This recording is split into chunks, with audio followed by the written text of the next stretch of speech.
One of the benefits of practicing spiritual life, I say practicing, not just philosophizing. There are two different things. You can philosophize on the Vedic philosophy, but you can also practice the Vedic philosophy.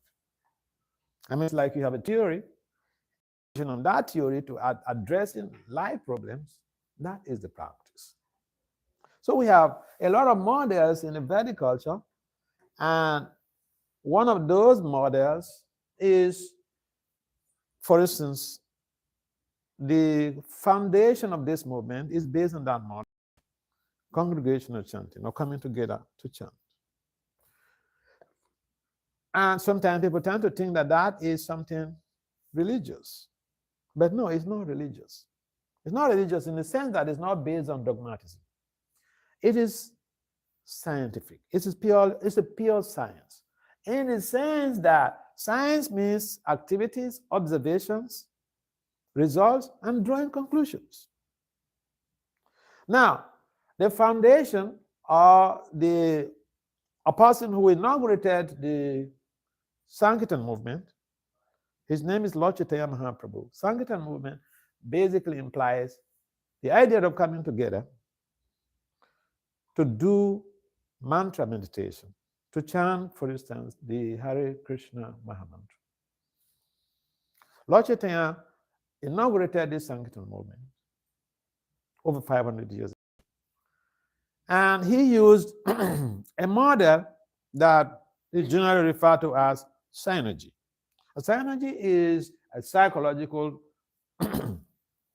management model that basically implies that when two or more people are involved in a particular project, the result is always greater than individuals engaging in aspects of that project and bringing the results together. That is synergy. In fact, that is the pivot of teamship. We're talking about let's cooperate and all this thing. This is the need for cooperation. When people cooperate to engage in the project, say in the family, wife, husband, children, they are cooperating to be able to engender social harmony and love. There is a serious bonding that sustains the family values and ethics. If somebody says, well, I'm not going to be part of this scheme, then they create some type of dissection. And so, because Lord Chaitanya used a scientific model in founding this movement. So this whole concept of the Hare Krishna movement is a science, according to me.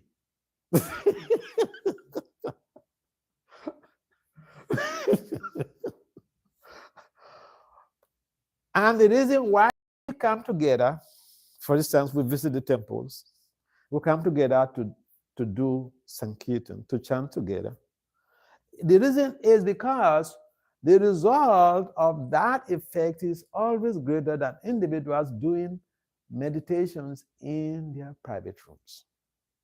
For instance, someone may choose to chant 108 rounds of japa, but that is just to save that individual's neck. When we come together to engage in spirituality, what happens is that, say we come together to chant, that environment becomes purified.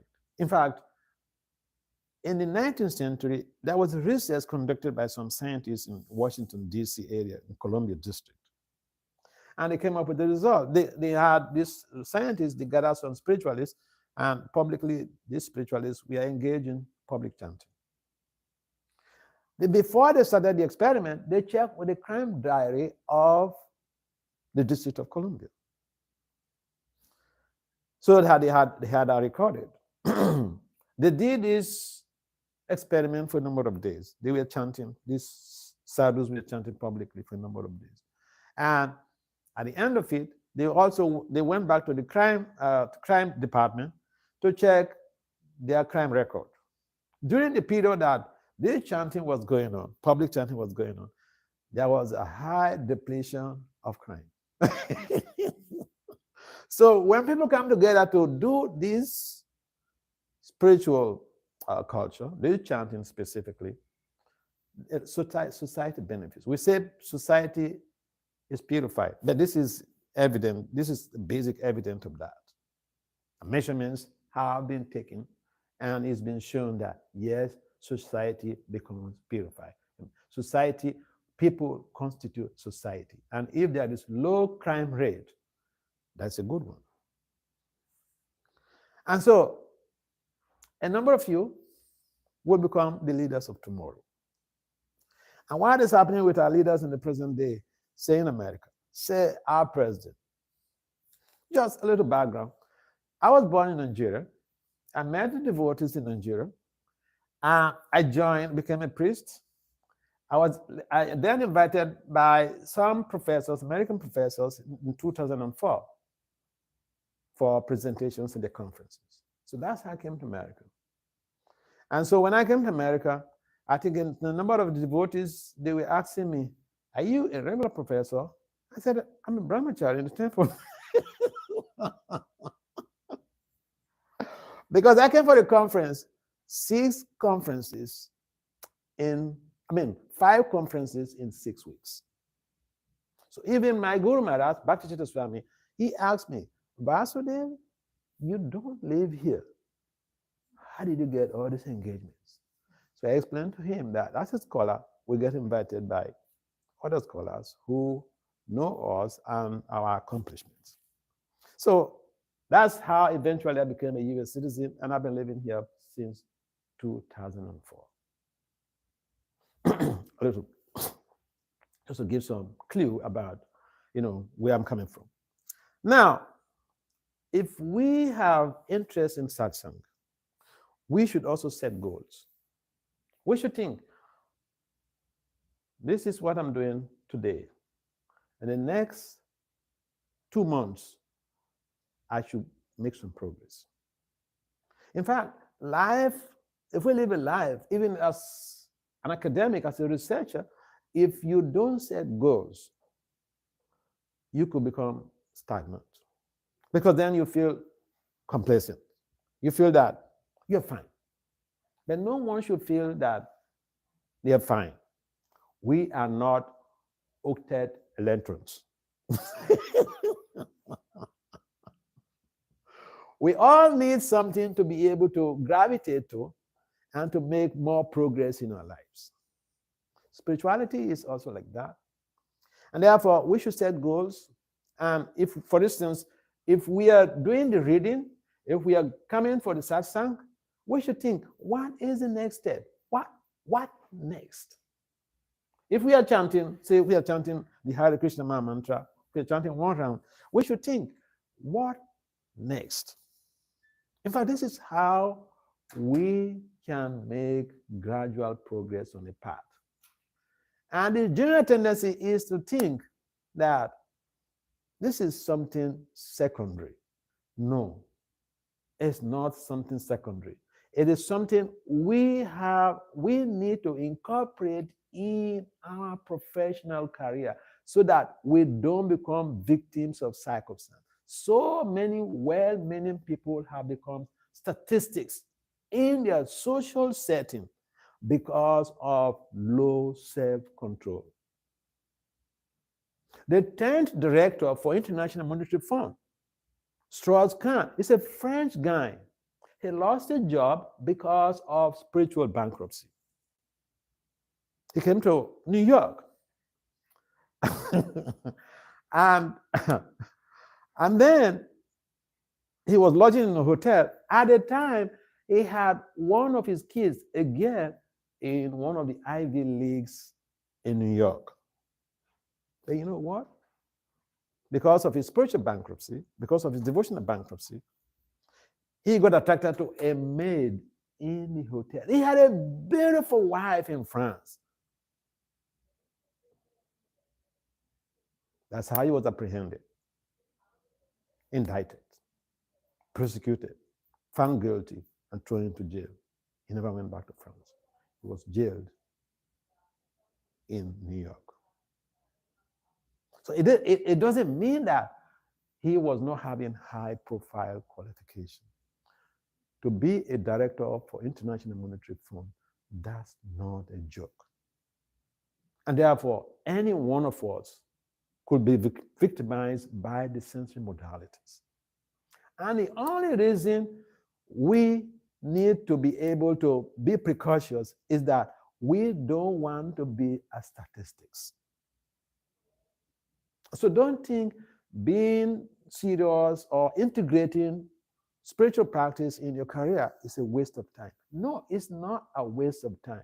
If it's a waste of time, then I could be very stupid, because I've been doing this for 40 years. And if there is nothing that I'm gaining from this, why should I waste my time doing this? So you're young people, and this is the time to be able to plan ahead for your future. By the time you finish a postdoc, you get a good job in some university as a professor, whatever. But then it doesn't end there. In Columbia University is an Ivy League, a professor was apprehended for, it's raw, but he was having an affair with his daughter.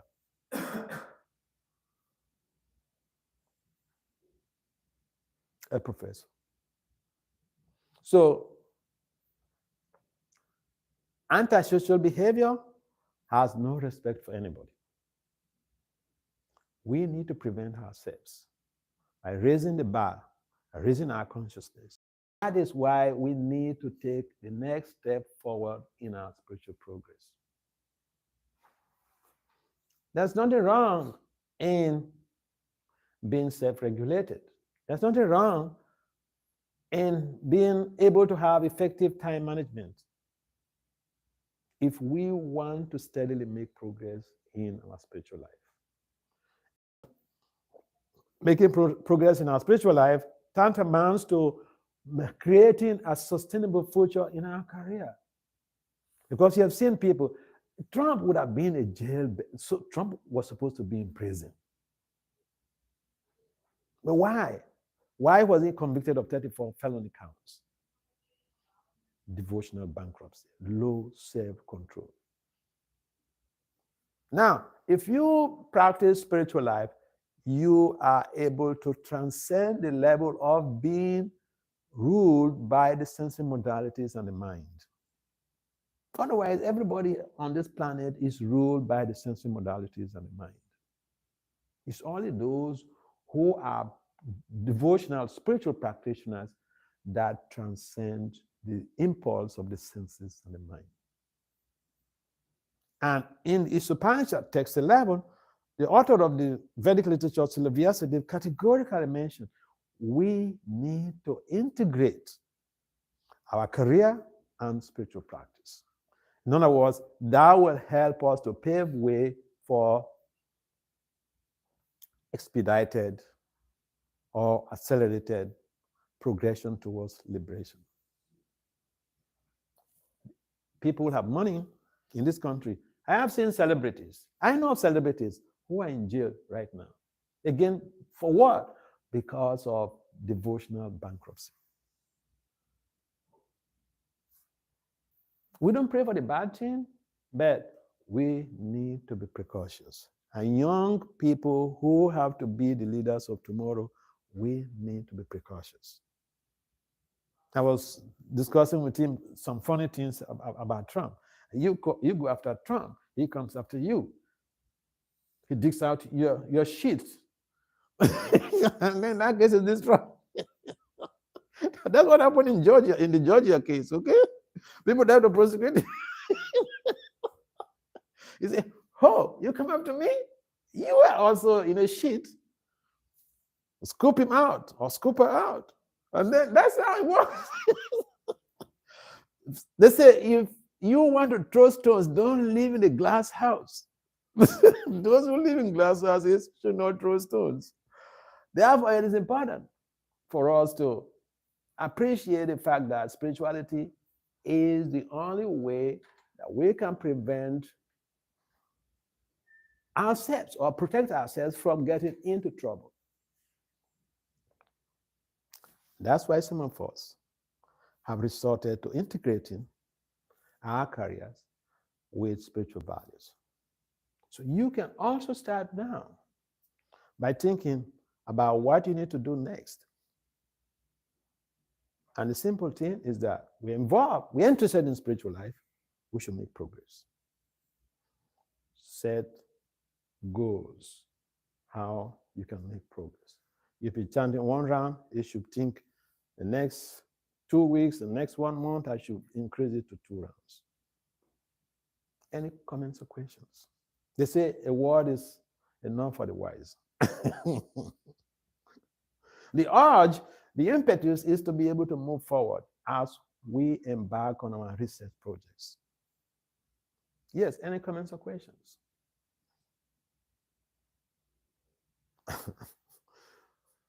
It's a simple open talk. There are no ambiguities, I think.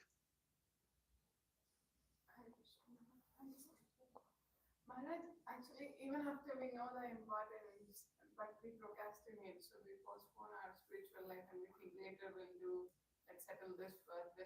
How to get out of this? Because How to get up to that is to be able to have good association, because association is contagious. And according to Dr. Lewin, the German psychologist who developed the field theory stipulates that environment impacts on our values and behavior. So we have to look for an environment for the field that will facilitate our expedition from extrication from those type of unwanted. There are some things that, in the Bhagavad Gita, Arjuna asked Krishna, what is it that causes someone to act against their better judgment? Yeah, so this is a similar question. Yeah, we may know that this is wrong. I'm not supposed to do this, or I'm supposed to do this. This is the right thing I'm supposed to do. But then we having that type of lethargy. We having that weakness of heart. We are impelled by, we are so much covered over by thick layers of lust. In fact, Lord Krishna responded to Arjuna, Kama Esha, Kruda Esha, Raja Guna, Tamobha, Mahasano Mahapama, Vidyana Mihavarana. He said, lust is the main problem. We are covered by different layers of lust. And so we have good intentions to do something for ourselves, and we are not able to break out from that cyst. So it's a problem. It is a general problem. In management science, if something is the general problem, we don't waste our time to conduct research. We have to search out for something, for a specific problem to address. So yeah, this is a general problem. And some people may not even care to ask. So thank you for asking that. But, by strong association, we can build up the impetus to break out from that system. Yeah. I mean, it's just proper. We give the example of the iron nail. If you put an iron nail in fire, the nail gradually acquires the qualities of the fire. That's what association does. That is the derivative factor of the field theory. Yeah. Any other comments or questions? All right. Thank you very much for participating in this Krishna consciousness. Srila Prabhupada, okay.